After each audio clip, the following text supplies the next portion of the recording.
പേര് റോസി കോശി. ഞാൻ Harippad കാരിശാൽ cent George Malankara കത്തോലിക്ക പള്ളിയിൽ നിന്ന് വരികയാണ്. ഞാൻ എൻ്റെ മകന് വേണ്ടിയാണ്, മൂത്ത മകന് വേണ്ടിയാണ് ഇപ്പോൾ സാക്ഷ്യം പറയുന്നത്.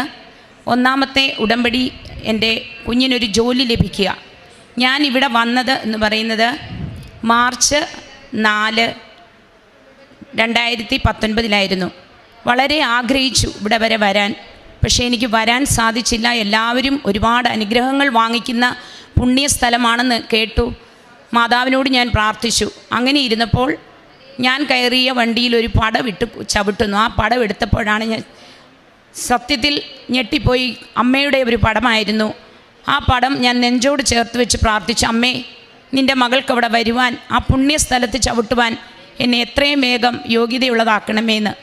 അങ്ങനെ മാർച്ച് 4, 2019 എൻ്റെ കൂടെ ജോലി ചെയ്യുന്ന എൻ്റെ ചേച്ചിയെ പോലെ സ്നേഹിക്കുന്ന ടീച്ചറുമായിട്ട് ഞാൻ ഇവിടെ വന്നു. ഞങ്ങൾ ഉടമ്പടി എടുത്തു. ആദ്യത്തെ ഉടമ്പടി എൻ്റെ കുഞ്ഞിനൊരു ജോലി ലഭിക്കുക. അവനെ എൻജിനീയറിംഗ് പഠിച്ചതാണ്. 3 വർഷമായി ജോലിയില്ല. വളരെ കടബാധ്യതകളും സാമ്പത്തികമായ ഞെരുക്കങ്ങളിലൂടെ ഞങ്ങൾ വലയുന്ന ഒരു സമയമാണ്. കൊച്ചുമോൻ്റെ പഠിത്തവും. അങ്ങനെ ഇരുന്നപ്പോഴാണ് അമ്മയുടെ സന്നിധിയിൽ വന്ന് ഞാൻ ഉടമ്പടി വെച്ചു. അങ്ങനെ ഉടമ്പടി വെച്ച് പ്രാർത്ഥിച്ചു. ഉടമ്പടി അവിടുന്ന് പറഞ്ഞ എല്ലാ നിയമങ്ങളും പാലിച്ചുകൊണ്ട് പ്രാർത്ഥിക്കുകയാണ്. ഉപവസിക്കാതെ ബുധനും ശനിയും വെള്ളിയും ഒക്കെ ഞാൻ പരിശുദ്ധ അമ്മയുടെ മധ്യസ്ഥം തേടി പ്രാർത്ഥിച്ചു. പിന്നെ ഫിലിപ്പിയർക്ക് എഴുതിയ ലേഖനം, ദൈവം തൻ്റെ മഹത്വത്തിൻ്റെ സമ്പന്നതയിൽ യേശുക്രിസ്തു വഴി നിനക്കെല്ലാം ലഭിക്കും. ഞാനത് എഴുതി വചനം എഴുതി എനിക്ക് കിട്ടുന്ന സമയത്തൊക്കെ ഞാൻ എഴുതി പ്രാർത്ഥിച്ചു. അങ്ങനെ മാതാവ് ഞങ്ങളുടെ കൂടെയുണ്ട്.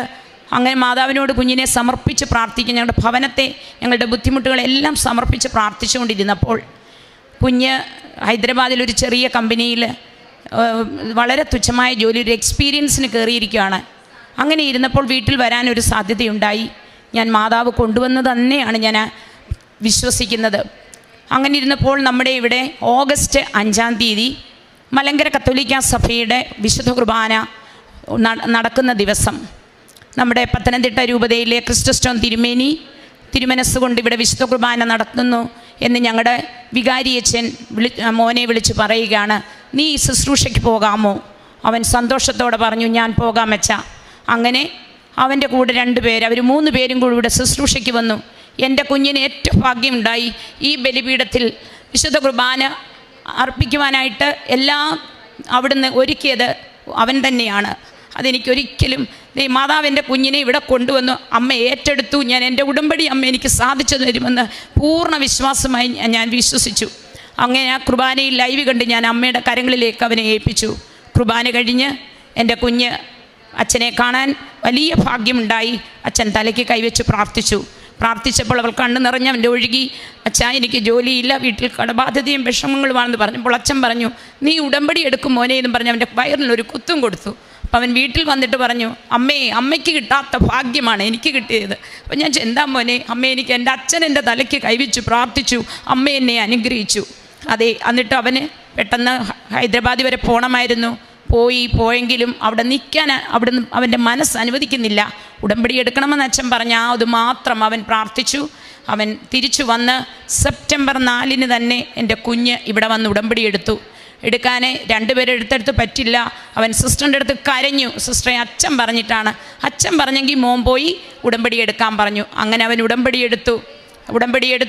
സെപ്റ്റംബർ അവസാനം ഒക്ടോബർ ആദ്യം തന്നെ എൻ്റെ കുഞ്ഞിനെ ഇൻ്റർവ്യൂവിന് ബഹറിലേക്ക് പോകാൻ ഒരു ഇൻ്റർവ്യൂവിന് വിളിച്ചു. എൻ്റെ കുഞ്ഞിന് ഞാൻ മെഡലുമൊക്കെ കൊടുത്തു വിട്ടു. അവൻ്റെ കയ്യിലുണ്ട്, മോൻ മറക്കരുത്, കൊടുത്തു വിട്ടു. ആ ഇൻ്റർവ്യൂ പാസ്സായി. അന്ന് തന്നെ കുഞ്ഞിന് മെഡിക്കലും പാസ്സായി. അമ്മയെ അവനെ കൈവിട്ടില്ല, അമ്മ അവൻ്റെ കൂടെയുണ്ട്, അമ്മയെ അവനെ നീലങ്കി കൊണ്ട് പൊതിയണമേ എന്നാണ് ഞാൻ അവനെ പ്രാർത്ഥിച്ചു. കാരണം ഞങ്ങളുടെ വിഷമം അവനറിയാം. ചെറുപ്പം മുതലേ ഞങ്ങളുടെ കഷ്ടപ്പാട് കുഞ്ഞുങ്ങൾക്കറിയാം. അങ്ങനെ അമ്മ അവനെ മുറുകി പിടിച്ചു. അതെല്ലാം പാസ്സായി വന്നു. ഞങ്ങൾ എന്നിട്ടും പ്രാർത്ഥനകളൊന്നും മുടക്കിയില്ല. ജപമാല ചൊല്ലി ശരിക്കും ജപമാല ചൊല്ലി. ഒന്നും രണ്ടുമല്ല, ഞങ്ങൾ രണ്ടുപേരും ഞങ്ങൾ വീട്ടിൽ ജപമാല ചൊല്ലി. അമ്മയാണ് ഞങ്ങളുടെ കൂടെ ചേർന്ന് ജപമാല ചൊല്ലി. ഞങ്ങളുടെ വീടിന് ചുറ്റും ചൊല്ലി. കാരണം എല്ലാ തടസ്സങ്ങളും മാറണം, ജോലി ലഭിക്കാത്ത തടസ്സങ്ങൾ. അങ്ങനെ ഇരുന്നപ്പോൾ എൻ്റെ കുഞ്ഞ് ഇവിടെ വന്ന് നമ്മൾ അഖണ്ഡ ജപമാല ഞങ്ങൾ കൂടി. ഒക്ടോബർ 19 അഖണ്ഡ ജപമാല വളരെ സന്തോഷത്തോടെ ഞങ്ങൾ 3-4 സഹോദരികൾ ചേർന്ന് ഇവിടെ വന്ന് ഞങ്ങൾ അഖണ്ഡ ജപമാല കൂടി. അന്നേരം ഞാൻ തിരിച്ച് അഖണ്ഡ ജപമാല കൂടി കഴിഞ്ഞ് പുതുക്കാൻ വന്നപ്പോൾ ഒരു ബ്രദർ എന്നോട് ചോദിച്ചു, ഇവിടെ ആരൊക്കെ അഖണ്ഡ ജപമാല കൂടി? അപ്പം ഞാൻ കൈപൊക്കി. അപ്പോൾ ബ്രദർ പറഞ്ഞു, മോളെ നിനക്ക് മാതാവ് അക്കൗണ്ട് തുറന്നിരിക്കുന്നു, അനുഗ്രഹത്തിൻ്റെ അക്കൗണ്ട്. അപ്പം ഞാൻ മനസ്സിൽ വിചാരിച്ചു എൻ്റെ കുഞ്ഞ് രക്ഷപ്പെടും. അങ്ങനെ കുഞ്ഞ് ഞങ്ങൾ അവനെന്നും വെള്ളിയാഴ്ച ഉപവസിക്കും. എല്ലാ വെള്ളിയും വിശുദ്ധ കുർബാന കാണും. അവന് എങ്ങനെങ്കിലും നമ്മുടെ ഭവനത്തിൽ ഒരു നന്മയുണ്ടാകണമെന്ന് മാത്രം കുഞ്ഞ് ആഗ്രഹിച്ചു. അമ്മയിലൂടെ ഞാൻ എപ്പോഴും പ്രാർത്ഥിക്കും, അമ്മേ മക്കളിലൂടെ ദൈവം മാതാവേ എൻ്റെ കുഞ്ഞുങ്ങളെ അനുഗ്രഹിക്കണേ, മക്കളിലൂടെ ഞങ്ങൾക്കത് നന്മ കാണാൻ ഇടയാകണേ എന്ന് പ്രാർത്ഥിക്കും. അമ്മ മാതാവ് തന്ന മക്കളാണ് എനിക്ക് 2 പേരും. അമ്മ തന്നതാണ്. 2 മക്കളെ ഞാൻ പ്രാർത്ഥിച്ച് എനിക്ക് അമ്മ തന്നതാണ്. അങ്ങനെ കുഞ്ഞ് ജനുവരിയിൽ അവന് ഫോൺ വരുന്നു, നീ ടിക്കറ്റ് ശരിയായിരിക്കുകയാണ്, വിസ ടിക്കറ്റും വന്ന് വാങ്ങിച്ചുകൊണ്ട് പോകാൻ. അങ്ങനെ പ്രൈസ് ദി ലോർഡ്. അങ്ങനെ കുഞ്ഞ് വന്ന് ടിക്കറ്റ് വാങ്ങിച്ചു. ഇവിടെ ഓഫീസിൽ കൊണ്ടുവന്ന് അതിൻ്റെ കോപ്പി എല്ലാം കൊടുത്തു. കുഞ്ഞ് ജനുവരി 26 റിപ്പബ്ലിക് ഡേയുടെ അന്ന് കുഞ്ഞ് ബഹറിലേക്ക് പോയി. 27 കുഞ്ഞിന് അവിടെ മെഡിക്കൽ പാസ്സായി. കുഞ്ഞ് അനുഗ്രഹമായി ജോലി ചെയ്യുന്നു. അതിലും വലിയുപരി അത് കഴിഞ്ഞ ഉടനെ കൊറോണ വന്നു, അതിൻ്റെ ലോക്ക്ഡൗൺ ആയി. എൻ്റെ പൊന്നമ്മ എൻ്റെ കുഞ്ഞിനെ തിരുസംരക്ഷണത്തിൽ ഇന്നും വരെയും ഈ നിമിഷം വരെയും സംരക്ഷിക്കുന്നു. എത്രയോ മക്കൾ ജോലിയില്ലാത്ത അവസ്ഥയിൽ എൻ്റെ കുഞ്ഞിനെ അവിടുന്ന് സംരക്ഷിക്കുന്നു. ജോലി കൊടുത്ത് അമ്മ അവനെ അനുഗ്രഹിച്ചതിന് ഈശോയോടും തിരുക്കുമാരനോടും പരിശുദ്ധ അമ്മയോടും ഞാൻ നന്ദി പറയുന്നു.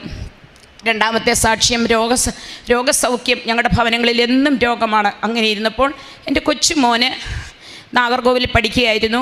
അവനെ ലീവ് കഴിഞ്ഞ് വീണ്ടും ലാസ്റ്റ് ഇയറിൽ പോകാനായിട്ട് പോയി. അവിടെ ചെന്നപ്പോൾ ഫുഡിൻ്റെ ഭക്ഷ്യവിഷബാധ. അങ്ങനെ കുഞ്ഞുങ്ങളെല്ലാം അവർക്ക് വൈകിട്ടത്തെ ആഹാരം കഴിച്ചു. കുഞ്ഞുങ്ങൾക്കെല്ലാം ഛർദിലും വയറ്റിളക്കവുമായി. എല്ലാവരും ഹോസ്പിറ്റലിൽ പോയി. പിറ്റേ ദിവസം ഞാൻ അന്നെന്നെ വിളിച്ച് പറഞ്ഞു, അമ്മ എനിക്ക് വയ്യ, ട്രിപ്പൊക്കെ ഇട്ടു. ഞാൻ പറഞ്ഞു, മോനെ പ്രാർത്ഥിയിര്. അവന് ഞാൻ പേപ്പർ പത്രം കൊടുത്ത് വിട്ടിട്ടുണ്ട്. കുഞ്ഞോട് ഞാൻ പറഞ്ഞു, മോനെ അതിൽ വെച്ച് കിടക്ക്, അമ്മ കാത്തുകൊള്ളും, അമ്മ മോൻ്റെ കൂടെ ഉണ്ട്, ഒന്നും പേടിക്കണ്ട. കുഞ്ഞ് പിറ്റേ ദിവസം രാവിലെ ഫോൺ വിളിച്ചപ്പോൾ 9 മണിയാകുമ്പോൾ സാധാരണ പോകുമ്പോൾ ഒന്ന് വിളിക്കും. ഞാൻ വിളിച്ചപ്പോൾ കുഞ്ഞെടുക്കുന്നില്ല.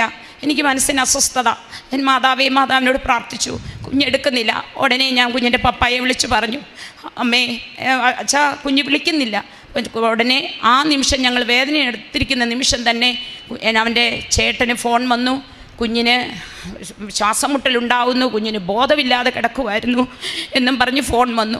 ഉടനെ തന്നെ നിങ്ങൾ നാട്ടിൽ കൊണ്ടുപോക്കുവാൻ അവരങ്ങനെ ഉടനെ തിരുവനന്തപുരം ജൂബിലി കൊണ്ടുവന്നു. ഇവിടുന്ന് അവൻ്റെ പപ്പായും സഹോദരങ്ങളും കൂടെ ചെന്നു. അവിടെ ചെന്ന് ഒരു 3:30-4 മണിയൊക്കെ കഴിഞ്ഞു. അന്നേരം എല്ലാം ടെസ്റ്റ് ചെയ്തു. കുഞ്ഞിന് വീണ്ടും ആ ഹോസ്പിറ്റലിൽ വെച്ച് തന്നെ ശ്വാസം മുട്ടൽ പോലെ വന്നു. അപ്പോൾ അവർ ECG ഒക്കെ എടുത്തു, കുഴപ്പമില്ല. പക്ഷേ ബ്ലഡ് റിസൾട്ട് കുറേ താമസിക്കുമെന്ന് പറഞ്ഞ് എടുത്തപ്പോൾ അവർ കുറേ കാര്യങ്ങൾ, അവനെ ലിവറിനൊക്കെ പ്രശ്നം, കിഡ്നിക്ക് പ്രശ്നം. ഞങ്ങളെ വിളിച്ച് പറഞ്ഞു, ഞാൻ കൈവിരിച്ച് വചനം വെച്ച് പ്രാർത്ഥിക്കുകയാണ്, എൻ്റെ കുഞ്ഞിനെ അമ്മ സംരക്ഷിക്കണേ, ഒരു നാരിക ശക്തികൾക്കും നീ വിട്ടുകൊടുക്കല്ലേ അമ്മയെന്ന് ഞാൻ കണ്ണുനീരോടെ പ്രാർത്ഥിച്ചു. എൻ്റെ ഈശോയെ വചനമയച്ച് അവരെ സുഖപ്പെടുത്തി വിനാശത്തിൽ നിന്ന് അവനെ രക്ഷിക്കണേ എന്ന് ഞാൻ വചനം വെച്ച് പ്രാർത്ഥിച്ചു. ഞങ്ങൾ കൊന്ത ചൊല്ലി. അവിടുന്ന് അവർ വഴക്കിട്ട് കുഞ്ഞിനെ അവിടുന്ന് അവർ ഹോസ്പിറ്റലിൽ നിന്ന് ഡിസ്ചാർജ് ചെയ്ത് അവിടെ അഡ്മിറ്റ് ചെയ്യാനായിരുന്നു അവരുടെ തീരുമാനം. എനിക്ക് വിശ്വാസം ഉണ്ടായിരുന്നു, നമ്മുടെ വീട്ടിൽ വന്നാൽ എനിക്ക് ആ തൈലം എടുത്ത് പുരട്ടിയാൽ തീർച്ചയായിട്ടും എൻ്റെ കുഞ്ഞിനൊന്നും വരത്തില്ല. കുഞ്ഞ് വീട്ടിൽ വന്നു. 12 മണിയായപ്പം വന്നു. പെട്ടെന്ന് ഞാൻ ഉടുപ്പെല്ലാം മാറി കുഞ്ഞിനെ തൈലം എടുത്ത് തല മുതൽ ഉള്ളംകാല് വരെ കർത്താവിൻ്റെ തിരുരക്തം പുരട്ടി. തൈലം കർത്താവിൻ്റെ തിരുരക്തമാണല്ലോ. അങ്ങനെ തിരുരക്തം പുരട്ടി എൻ്റെ കുഞ്ഞ് സുഖമായിട്ട് അമ്മയുടെ മടിയിൽ കിടന്ന് അന്ന് ഉറങ്ങി. രാവിലെ ഞങ്ങൾ ഹോസ്പിറ്റലിൽ കൊണ്ടുപോയി. ആ ഹോസ്പിറ്റലിൽ അവർക്ക് കണ്ടുപിടിക്കാൻ പറ്റിയില്ല. കുഞ്ഞ് 4 ദിവസം ട്രിപ്പിൽ കിടക്കുകയാണ്. പിന്നെ അവർ പുഷ്പഗിരിയിലേക്ക് വിട്ടു. അവിടെ അമ്മ എന്നെ സഹായിച്ചു. എനിക്കൊരു ഡോക്ടറെ പരിചയമുണ്ടായിരുന്നു. ആ ഡോക്ടർ അമ്മയുടെ സ്ഥാനത്ത് വന്ന് നിന്ന് എൻ്റെ കുഞ്ഞിനെ പരിചരിച്ചു. അമ്മ അത് അങ്ങനെ അവിടെയും 7-ാം ദിവസം ഡോക്ടർ പറയുന്ന MRI എടുക്കാം. MRI എടുത്തപ്പോൾ ആ ഡോക്ടർ കണ്ടുപിടിച്ചു ആ കുഞ്ഞിൻ്റെ കുടലിന് ചെറിയ വീക്കം തുടങ്ങി. ആ ആൻറ്റിബയോട്ടിക്കിൻ്റെ കുഴപ്പമാണ്. അവർ സ്റ്റാർട്ട് ചെയ്ത ആൻറ്റിബയോട്ടിക്കാണ് ഇവരും രണ്ടാമത്തെ ഹോസ്പിറ്റലുകാരും ചെയ്തത്.